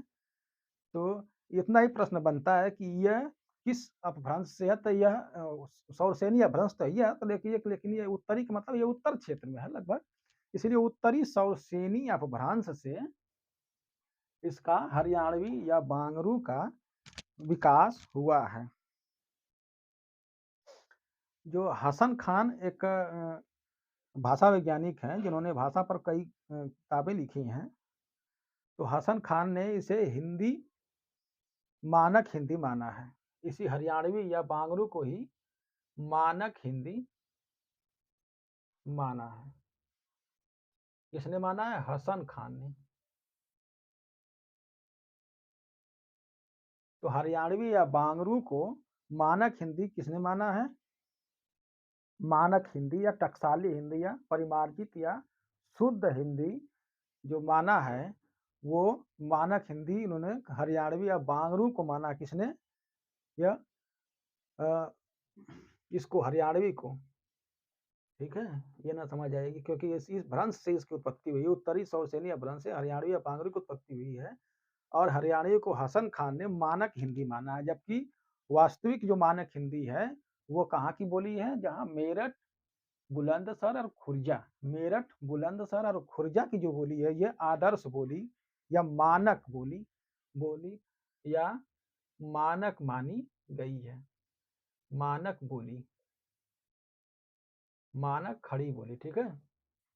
यही मानक खड़ी बोली, मानक या आदर्श हो गई या मानक खड़ी बोली, मानक जो है माना गया है टकसाली, वो बुलंदशहर, मेरठ, खुर्जा। ये प्रश्न बना है, कितनी बार बना है, तो ध्यान रखिएगा कि हरियाणवी का जो क्षेत्र है वो करनाल, पानीपत और सोनीपत है। यह हरियाणवी या बांगरू, अहिरवाटी, पंजाबी, मारवाड़ी से घिरी हुई है। यह उत्तरी सौरसेनी या भ्रंश से इसका विकास हुआ है।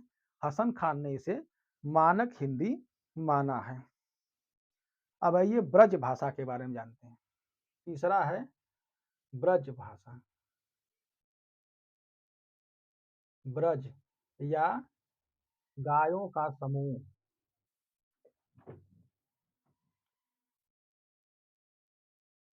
ब्रज को गायों के समूह भी कहा जाता है। जो गायों का झुंड होता है उसे ही ब्रज कहा गया है। इसीलिए ब्रज भाषा के क्षेत्र जो कौन कौन से रहे हैं, ये किन लोकल क्षेत्रों में बोली जाती है, इसको ध्यान से पढ़िएगा, क्योंकि इससे बहुत ज़्यादा प्रश्न बनते हैं। जो ब्रज भाषा का क्षेत्र कौन कौन सा रहा है, तो आइए कहाँ कहाँ ब्रज भाषा बोली जाती है। ब्रज भाषा जो बोली जाती है, तो सबसे ज़्यादा तो आप जानते हैं ब्रज या मथुरा में बोली जाती है। इसमें कौन बताएगा, कोई आ नहीं सकता। मथुरा क्षेत्र, इसका मूल जगह तो मथुरा क्षेत्र ही है। मथुरा क्षेत्र इसका क्या है, मूल क्षेत्र है। ध्यान दीजिएगा, मथुरा क्षेत्र यह मूल क्षेत्र है। कहाँ, मूल रूप से ब्रज मथुरा में बोली जाती है। लेकिन और जहाँ जहाँ बोली जाती है, जिनका प्रश्न बनता है, ध्यान से सुनिएगा। गुड़गांव, संभल, बदायूं, कहाँ कहाँ बोली जाती है ब्रज? गुड़गांव, गुड़गांव, संभल, बदायूं, कहाँ कहाँ इसका प्रमुख क्षेत्र है, याद रखिएगा। गुड़गांव, संभल, बदायूं, इसका मूल क्षेत्र तो मथुरा क्षेत्र है। तो संभल, गुड़गांव, संभल, संभल को शुद्ध कर दें, थोड़ा सा ये भ लगा लीजिएगा, आप लोग दिक्कत होगी।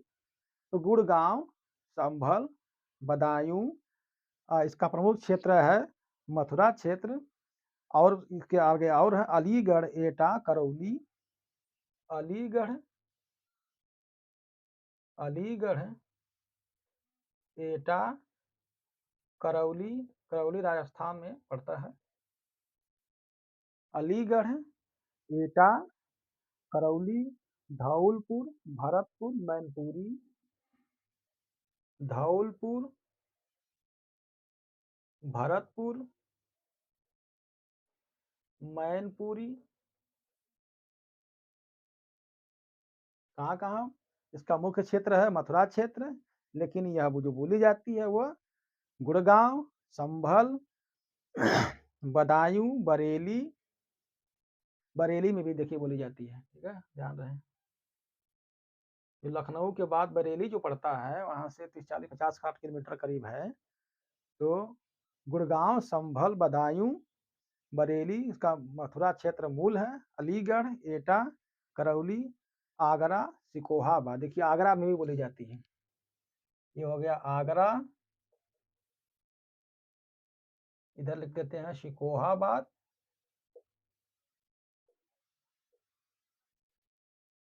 कहाँ बोली जाती है, या जो ब्रज बोले जाते हैं, ब्रज या गायों का समूह जो बोली जाती है वो कहाँ, आगरा, सिकोहाबाद में भी बोली जाती है। उसके बाद कासगंज एक छूट रहा है, देखिए सॉरी, कासगंज, कासगंज में भी यह बोली जाती है। तो मेरे ख्याल से लगता है सभी हो गया है, मेरा जैसा भी मेरी मेमोरी है। गुड़गांव, संभल, बदायूं, बरेली, मथुरा, अलीगढ़, एटा, करौली, धौलपुर, भरतपुर, मैनपुरी, कासगंज, एटा, इन क्षेत्रों में ये जो क्षेत्र हैं, गुड़गांव, संभल, बदायूं, बरेली, मथुरा का क्षेत्र, आगरा, धौलपुर, करौली, भरतपुर, मैनपुरी, एटा, सिकोहाबाद, कासगंज, इन क्षेत्रों में ब्रज भाषा का वर्चस्व है। इनमें सबसे ज्यादा ब्रज भाषा का प्रयोग होता है। तो ये हमने बना दिया। यह लगभग उत्तर प्रदेश और राजस्थान है। यहाँ यूपी हो गया, इधर कुछ कुछ क्षेत्र जो होंगे राजस्थान के क्षेत्र, ठीक है? इसको ध्यान दीजिएगा। यूपी के क्षेत्र, कुछ राजस्थान के क्षेत्र। जो ब्रज यानी कि गायों का समूह, इसे ये जो बोली बोली जाती है, यह मूलतः गुड़गांव, संभल, बदायूं, बरेली, मथुरा क्षेत्र है, अलीगढ़ है उत्तर प्रदेश में का क्षेत्र, ये सब हैं। आगरा है, करौली है, सिकोहाबाद, धौलपुर है, धौलपुर, भरतपुर, ये तो आगरा, करौली, धौलपुर और भरतपुर ये राजस्थान में पड़ जाता है। मैनपुरी, कासगंज उत्तर प्रदेश का क्षेत्र है। तो इन क्षेत्रों में ब्रज यानी कि गायों का समूह यानी कि ब्रज भाषा का प्रयोग होता है।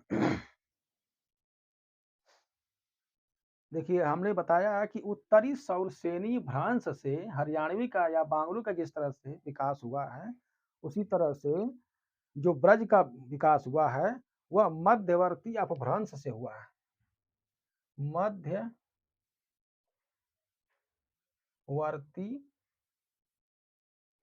अपभ्रंश। जो ब्रज भाषा या ब्रज बोली का जो प्रयोग जो विकास हुआ है, वो अपना जहाँ सौरसेनी अपभ्रंश ये है, जानते ही हमने बताया। तो ये कौन से सौरसेनी अपभ्रंश? मध्यवर्ती सौरसेनी अपभ्रंश, यहाँ सौरसेनी डाल दे रहे हैं, ठीक है, याद रहे। तो ब्रज या गायों का समूह जो ब्रज भाषा का विकास हुआ है वह मध्यवर्ती सौरसेनी अपभ्रंश से ब्रज भाषा का विकास हुआ है। इसकी एक विशेषता, एक प्रश्न और बनता है कि ब्रज को डॉक्टर ग्रियर्सन ने अंतर्वेदी भाषा कहा है। अंतर्वेदी भाषा किसने कहा है ब्रज को? ब्रज को अंतर्वेदी, अंतर अंतर्वेदी अंतर्वेदी भाषा किसे कहा गया? ब्रज को कहा। किसने कहा है? ग्रियर्सन ने कहा। यह प्रश्न बना है, याद रखिएगा। कैमरामैन जी, ये आ रहा है कि नहीं आ रहा नीचे? हाँ,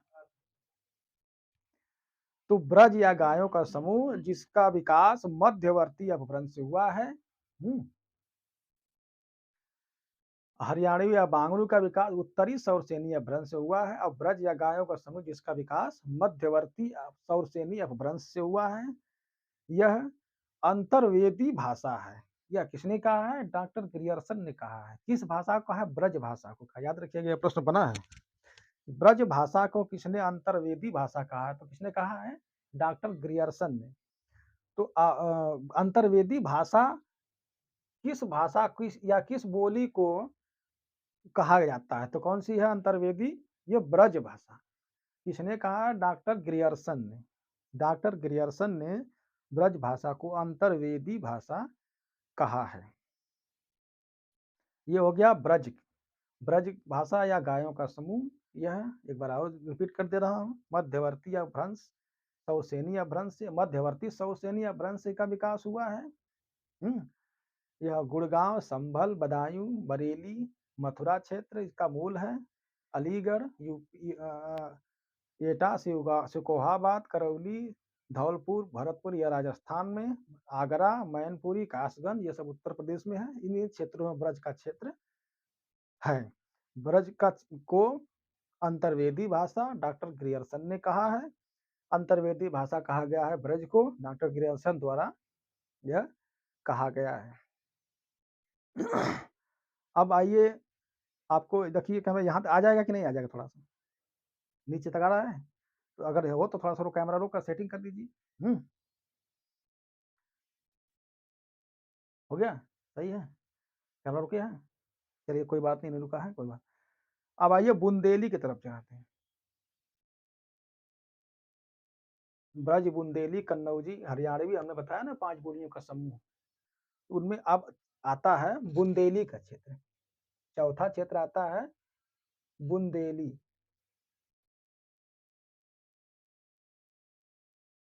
बुंदेली खासतौर से बुंदेलखंड, क्योंकि 3 खंड हैं भारत में। उत्तर भारत की जो बात करते हैं तो उसमें 3 खंड हैं। पहला खंड हमने बता ही दिया, बघेल खंड। दूसरा रोहिलखंड, तीसरा बुंदेलखंड। ठीक है, ये बुंदेलखंड का भाग मान लीजिए। हम आगे बताने जा रहे हैं इसमें। जो बुंदेली है इसका भी विकास सौरसेनी अपभ्रंश से हुआ है। इसका विकास सौरसेनी अपभ्रंश से हुआ है, इसका हम बता चुके हैं आपको। बुंदेली यानी कि जो 5 बोलियों का समूह हमने बताया है, तो उस पश्चिमी हिंदी जो है 5 बोलियों का जो समूह है इसमें ब्रज बुंदेली, हरियाणवी, कन्नौजी, खड़ी बोली है। तो इसमें चौथी बताने जा रहा हूँ बुंदेली क्षेत्र। तो जो बुंदेली है, जितने भी आप जो रास ग्रंथ है उसमें जो आल्हा और उदल की जो कहानियां हैं, आधा आल्हा उदल की जो वीरता की गाथा जो गाई जाती है आल्हा नाम से, वो बुंदेली में ही मिलता है। तो इसको याद रखिएगा, बुंदेली को बनाफरी बोली भी कहा जाता है। बनाफरी बोली, बुंदेली या बनाफरी बोली कहा जाता है। बनाफरी बोली यानी आल्हा, जो आल्हा गाया जाता है वो इसी बनाफरी में गाया जाता है। बुंदेली को बनाफरी बोली, बनाफरी या बुंदेली या के नाम से जाना जाता है। और आल्हा जितने बने हैं सब बुंदेली में ही बने हैं। अब बुंदेली कहाँ कहाँ बोली जाती है, कौन कौन से लोकल क्षेत्र में बोली जाती है, इसको जान लीजिए। बुंदेली ओरछा में बोली जाती है। ओरछा, यहाँ तक आ रहा है कि नहीं आ रहा है कैमरामैन, यहाँ तक आ रहा है ना। ओरछा, जालौन, उरई, जालौन, उरई, देखिए कहाँ कहाँ बोली जाती है। देखिए जो बुंदेली का क्षेत्र है, बुंदेलखंड का क्षेत्र है, वो उसमें कौन कौन से लोकल क्षेत्र जहाँ बुंदेली या बनाफरी बोली जाती है, जो आल्हा जिसमें बनता है, कहाँ, ओरछा, जालौन, उरई, ग्वालियर, झांसी। सबसे ज्यादा ग्वालियर का पूछा है, ध्यान रखिएगा, ग्वालियर के बारे में बहुत पूछा है। ग्वालियर में कौन सी बुंदेली बोली जाती है? ग्वालियर, यह प्रश्न बहुत बना है। कौन ग्वालियर क्षेत्र में कौन सी बोली जाती है? तो ग्वालियर में याद रखिएगा बुंदेली बोली जाती है। ग्वालियर में बुंदेली बोली जाती है। इसके बाद कहाँ कहाँ बोली जाती है? झांसी में, हमीरपुर, कहाँ, झांसी, हमीरपुर, सागर, सिवनी, सागर, सिवनी, कहाँ, सागर, सिवनी, नरसिंहपुर, होशंगाबाद, नृसिंहपुर,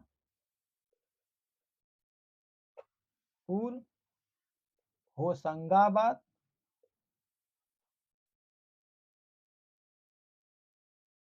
छतरपुर।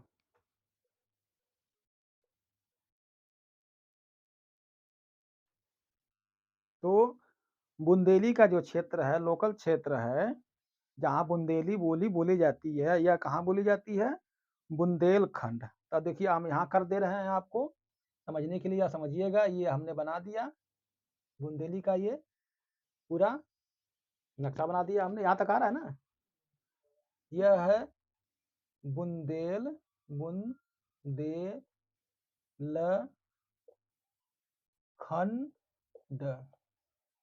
यह पूरा क्षेत्र क्या है? बुंदेलखंड है। तो देखिए 3 खंड है, याद रखिएगा। एक खंड है बघेलखंड, दूसरा रोहिलखंड, तीसरा बुंदेलखंड। बुंदेलखंड में बुंदेली या बनाफरी बोली बोली जाती है, जिसमें प्रसिद्ध एक लोक गाथा है जिसका नाम है आल्हा। आल्हा या बनाफरी, बनाफरी में ही आल्हा गाया जाता है। तो इनमें कौन कौन से क्षेत्र हैं?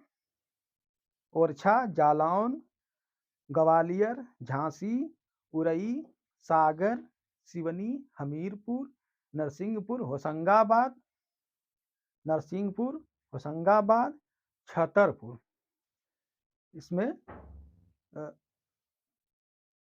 अ इन इन लोकल क्षेत्रों में यह बोली बोली जाती है। लाल कबीर हैं यहाँ पे। आप जब पढ़ेंगे तो लाल कवि के बारे में जब पढ़ेंगे तो इनके बारे में जब मैं रामचंद्र शुक्ल हैं, चाहे डॉक्टर नागेंद्र जी हैं, उनमें इनके बारे में विस्तार से दिया गया है। जब लाल कवि के बारे में पढ़ें तो लाल कवि की जो रचना वगैरह होंगी उसके बारे में तो बताएंगे बाद में, लेकिन लाल कवि यही बुंदेलखंड के थे। यहाँ के इन बुंदेलखंड के सबसे प्रसिद्ध कवि कौन से हुए हैं? लाल कवि। याद रखिएगा, लाल कवि। इनकी रचना है कौन? छत्र प्रकाश। यह बहुत ज्यादा पूछता है। लाल कवि कहाँ के रहने वाले हैं? लाल कवि की रचना कौन सी है? छत्र प्रकाश, जो कि कहाँ के? बुंदेलखंड के रहने वाले थे। यहाँ के सबसे प्रमुख, इनके नाम, लाल कवि के नाम से ही बुंदेलखंड प्रसिद्ध है। लाल कवि का नाम पूरे बुंदेलखंड में प्रसिद्ध है, इसलिए लाल कवि के नाम से कई चीजें वहां पर बनी हैं। इसलिए यहाँ के सबसे प्रमुख जो कवि हैं, प्रमुख कवि कौन है? लाल कवि। इनकी रचना है छत्र प्रकाश। और यही बुंदेलखंड के हुए हुए हैं कौन? ईसुरी कवि। ईसुरी कवि बुंदेलखंड के हुए हैं कौन? प्रमुख कवि कौन कौन यहाँ के हैं? लाल कवि, जिनकी रचना है छत्र प्रकाश। और दूसरे कवि कौन है? ईसुरी कवि हैं, जिनकी रचना है ईसुरी फाग। ईसुरी फाग फागुन माह में गाई जाती है, इसलिए ईसुरी फाग जो ईसुरी कवि हैं, इनके नाम से प्रसिद्ध है। इसलिए ईसुरी फाग के नाम से यह फाग लिखा है, याद रखिएगा, ईसुरी फाग, क्योंकि यहाँ के प्रसिद्ध कवि थे कौन? ईसुरी कवि थे। यहाँ के जो बुंदेलखंड की पहचान है वो लाल कवि के रूप में पहचान है। मध्यकाल में छत्र प्रकाश इनकी रचना है, ईसुरी कवि के रूप में पहचान है। यहाँ के प्रमुख कवि रहे हैं, तो ईसुरी कवि, इनकी रचना है ईसुरी फाग। अब बुंदेली की कुछ उपबोलियां हैं, इसके बारे में थोड़ा सा हम आपको बता दे रहे हैं। बुंदेली की जो उपबोलियां हैं, राठौड़ी है, खटोला है और पंवरी है। बुंदेली की जो उपबोली है, यहाँ पे आ रहा है कि नहीं? हाँ, इसकी उपबोली कौन कौन सी है? उपबोली, ये बुंदेली की उपबोली कौन सी है? कौन कौन सी है? राठौड़ी, खटोला और पंवरी। राठौरी, खटोला, यह प्रश्न बना है अब तक, याद रखिएगा, यहाँ से अलग कर दे रहे हैं इनको। और पंवरी।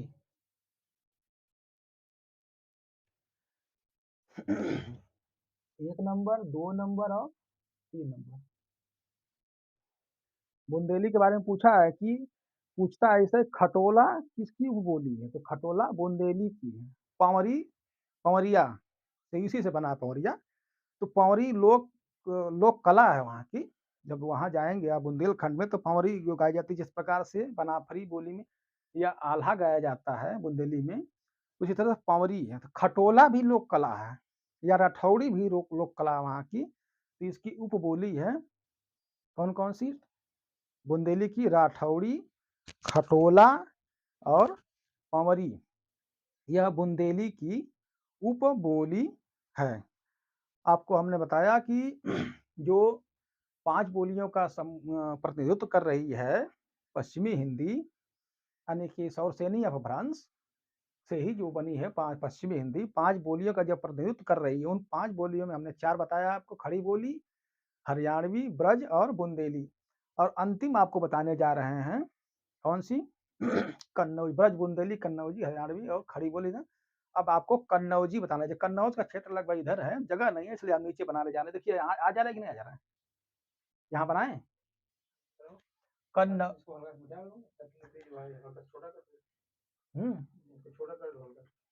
ठीक है। तो अब हम 5वें नंबर पर जो बता रहे हैं, जो 5वें जो है, वो आपको हम कन्नौजी के बारे में, कन्नौजी जो कन्नौजी बोली है, लोकल बोली यानी कि वहाँ की भाषा है, कन्नौजी का जो क्षेत्र है, यानी कि ये मैं बताया ना कि 5 जो पश्चिमी हिंदी जो 5 बोलियों का समूह है, यानी कि सौरसेनी अपभ्रंश जो कि इनसे 5 बोलियों के बारे में मान्यता भाषा वैज्ञानिकों ने दिया है। तो कन्नौजी के बारे में जान लीजिए, कन्नौजी भी सौरसेनी अपभ्रंश से निकली है। कन्नौजी का जो क्षेत्र है वो जान लीजिए कौन-कौन सा है। इसका प्रमुख क्षेत्र है कन्नौज, ठीक है? इसके अलावा जो बोली जाती है वो इटावा, इटावा में कन्नौजी बोली जाती है। ये थोड़ा शुद्ध बना देते हैं इसको। इटावा, इटावा इसका जो कन्नौजी का क्षेत्र है वो इटावा, देखा मूल रूप से तो कन्नौज ही क्षेत्र है, लेकिन इसका जो क्षेत्र है इटावा, औरैया, कानपुर, औरैया, कानपुर, हरदोई, कहाँ-कहाँ है? इटावा, औरैया, कानपुर, हरदोई, फर्रुखाबाद, शाहजहांपुर, फर्रुखाबाद, आइए फर्रुखाबाद यहाँ लिख देते हैं। फर्रुखाबाद,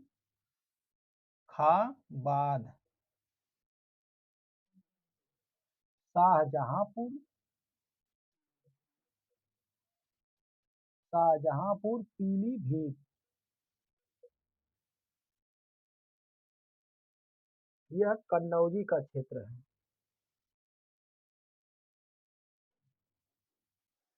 जो कन्नौजी बोली जो कि हिंदी पश्चिमी हिंदी की 5 बोलियों में एक समूह है, समूह समूह की जो एक बोली है, 5 बोलियों का समूह है, कौन-कौन सी? खड़ी, ब्रज ब्रज, बुंदेली, हरियाणवी या बांगरू और कन्नौजी। तो कन्नौजी का क्षेत्र कौन-कौन सा लिख लीजिएगा। इसे बहुत पूछा कन्नौजी कहाँ-कहाँ बोलते हो? कन्नौजी मूल रूप से कन्नौज में बोली जाती है। इसको कन्नौज भी डाल देते हैं, चलिए। कन्नौज प्रमुख क्षेत्र, ठीक है। तो कन्नौजी कन्नौज में बोली जाती है सबसे ज्यादा, प्रमुख क्षेत्र उसका है, मूल क्षेत्र है। उसके अलावा इटावा, औरैया, फर्रुखाबाद, कानपुर, हरदोई, शाहजहांपुर और पीलीभीत में बोली जाती है। जो कन्नौजी की विशेषता है उसको आप जान लीजिए। अगर पूछता है कि अगर सबसे ज़्यादा पूछता है कि ये किस बहुला की है, कि इसमें लास्ट में गिरता क्या है बोलते समय, जैसे हमने उन्हें बता दिया इकार बहुला है या उदासीन आकार बहुला हमने बताया, ये उकार बहुला बताया। तो जो आप जान लीजिए, मैं एक साथ इसलिए बताने जा रहा हूँ क्योंकि तीनों का कन्फ्यूजन नहीं होगा, तीनों एक साथ मिल जाएंगी। तो ब्रज, बुंदेली और कन्नौजी, ब्रज, बुंदेली और कन्नौजी, यह तीनों, ये हो गया। देखिए तीर लेके आ रहे हैं यहाँ से, यह ब्रज हो गया, यहाँ आ रहा है कि नहीं, नीचे आ जाएगा। हाँ, यहाँ से बुंदेली और यहाँ से कन्नौजी। देखिए तीनों बोलियां जो हैं, ब्रज, बुंदेली और कन्नौजी, ये तीनों बोलियां ओ कार बहुला है। ओ कार बहुला है, याद रखिएगा, इसलिए कंफ्यूजन ना हो। खड़ी बोली आकार बहुला है, मुंह पूरा खुलता है जिसमें, आ कार बहुला। और ब्रज, बुंदेली और कन्नौजी यह क्या है? ओ कार बहुला है। हमेशा जब बोलेंगे तो ओ करके बोलेंगे, ओ आएगा, जो भी ओकार गिरेगा, इसीलिए इसे ओकार बहुला कहा जाता है। कौन? ब्रज, बुंदेली और कन्नौजी, तीनों ध्यान रखिएगा। दक्षिणी क्या है? आकार बहुला, इसमें आ करके गिरता है। पूछता है इसमें कौन आकार है, तो आकार कौन है? दक्षिणी है। छत्तीसगढ़ी, खलटाही या लौरिया उकार बहुला है।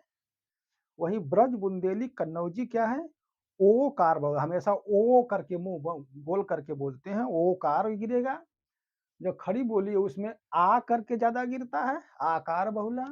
उसी प्रकार अवधि बोली जो है उदासीन आकार, एकदम उदासीन होकर लुंज पुंज करके इस तरह से बोला जाता है, आ करके गिराया जाता है, तो समझिए उदासीन आकार बहुला है।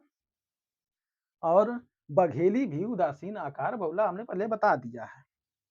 तो ये हमने आपको बताया कि अ, अब लगभग सभी बोलियाँ जितना प्रश्न बनता है, आइए दोस्तों मैं से चर्चा कर दूँ, जितना प्रश्न बनता है अब तक, हमने अब तक टेट, सुपर टेट में भी देखा है, टीजीटी, पीजीटी, नेट, जेआरएफ हुआ, पुलिस वाली भर्ती हुई, चाहे एसएससी हुई, जहाँ भी भाषा बोलियों से प्रश्न पूछता है, इनसे ज़्यादा बाहर नहीं पूछा है।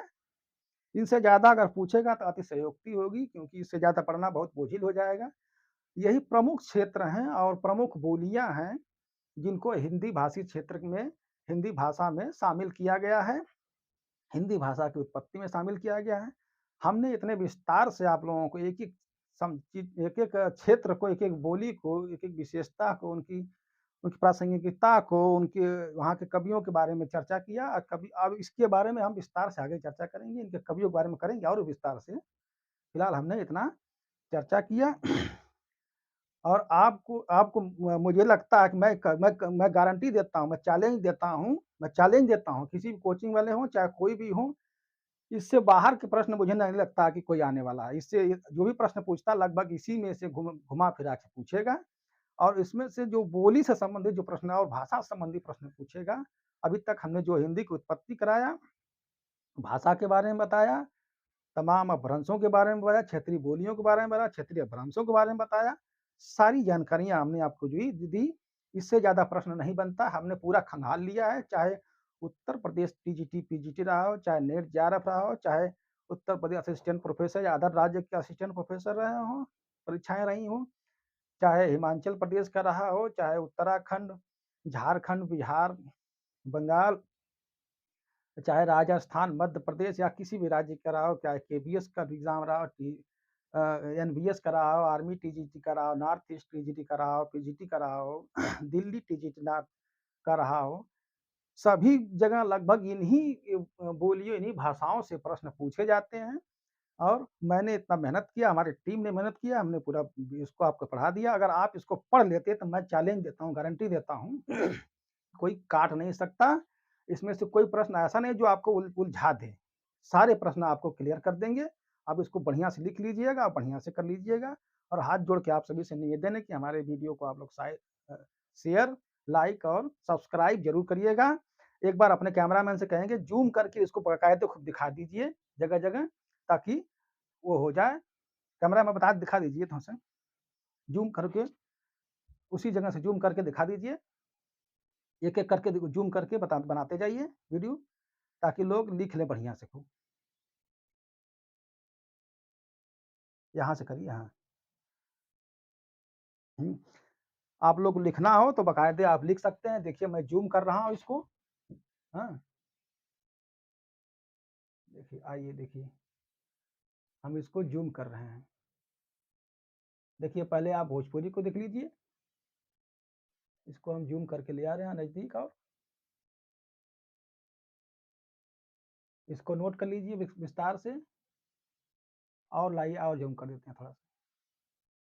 हाँ, इसको आप लोग नोट कर लीजिए, नोट करना हो देखिए। अब मुझे नहीं लगता इससे ज़्यादा करेंगे, इससे ज़्यादा करें फटने ना लगे, देखते हैं कोशिश। देखिए और आ गया नज़दीक।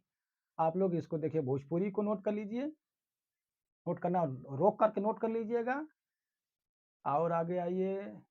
आपको मगही के बारे में दिखा दे रहे हैं, ये पूर्वी क्षेत्र है, ये मगही का क्षेत्र हो गया। मगही मैथिली दोनों देख लीजिए, ये मगही मैथिली का हो गया क्षेत्र, जूम करके दिखा दे रहे हैं हम आपको। यहाँ रोक करके कर लीजिएगा, लिखना हो तो लिख लीजिएगा। इसके बाद आइए हम आपको छत्तीसगढ़ी की को दिखा दे रहे हैं, देख लीजिए। छत्तीसगढ़ी का ये पूरा है। उसके बाद नीचे है दक्षिणी का क्षेत्र, उसके बाद नहीं है। आइए ऊपर चलते हैं। ये है बघेली का क्षेत्र। नहीं, पहले आप जान लीजिए ये अवधि को, ये पूरा अवधि हमने दिखा दिया। आइए थोड़ा सा कम करते हैं। ये अवधि का हो गया, अवधि को देख लीजिए विस्तार से। इसको रोक कर लिखना हो लिख लीजिएगा।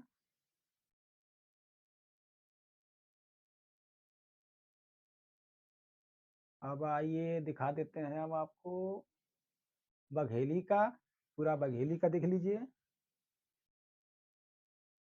को रोक कर लिख लीजिएगा। और आइए दक्षिणी में हम दिखा दे रहे हैं, दक्षिणी का, ये देखिए दक्षिणी का है।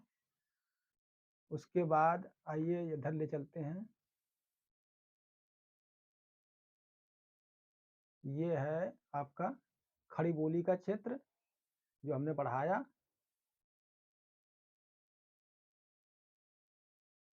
ये खड़ी बोली को देख लीजिए विस्तार से, ताकि स्पष्ट हो जाए।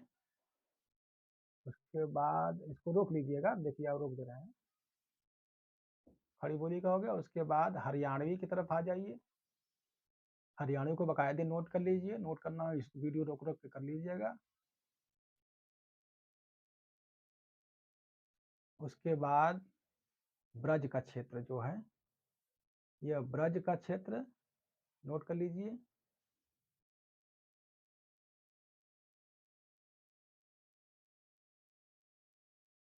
उसके बाद बुंदेली का क्षेत्र, ये नोट कर लीजिए, बुंदेली का।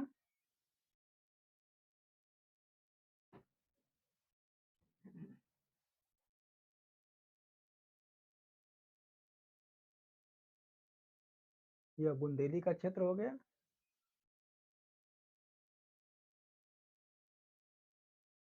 बुंदेली और कन्नौजी दोनों हो गया, नोट करना हो नोट कर लीजिए। बुंदेली हो गया, कन्नौजी हो गया, इधर लिखना हो लिख लीजिए, आपकी सुविधा के लिए हम कर दे रहे हैं। ठीक है, ये कन्नौजी हो गई और इधर दक्षिणी। ठीक है।